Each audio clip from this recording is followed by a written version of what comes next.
BNP জনগণকে সাথে নিয়ে চলতে চায়, জনগণকে পাশে রাখতে চায়। বিএনপি সেই দল, আপনারা শুনেছেন জননেতা তারেক রহমান বারবার বলেছেন জনগণের সাথে থাকুন, জনগণকে পাশে রাখুন। দেখেছেন, আমি বলতে চাই আমার নেতা জননেতা তারেক রহমানের নির্দেশে এবং তার আদর্শকে ফলো করে আমি একটি সুন্দর সুশৃঙ্খলার আয়োজন করতে চাই। যেই ২৫০০-এ ৩১ দফা বাস্তবায়নের মাধ্যমে যেই ২৫০০-এ থাকবে না কোনো সন্ত্রাস, থাকবে না কোনো চাঁদাবাজি, থাকবে না কোনো লুটতরাজ, থাকবে না কোনো মাদক ব্যবসায়ী।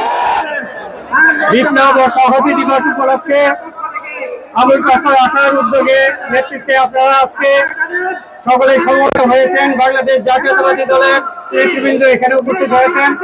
আপনাদের সকলের কাছে আমি কৃতজ্ঞতা জানাই। ৩ নভেম্বর কেন হয়েছিল, সেই দিনের প্রেক্ষাপট থেকে আমরা মুক্তি চাই কিনা, আজকে আপনাদের সকলকে আমি এখানে ধন্যবাদ জানাবো এই কারণে যে সামনে যে নির্বাচন আসতেছে এই ব্যাপারে আমরা পরবর্তী সময়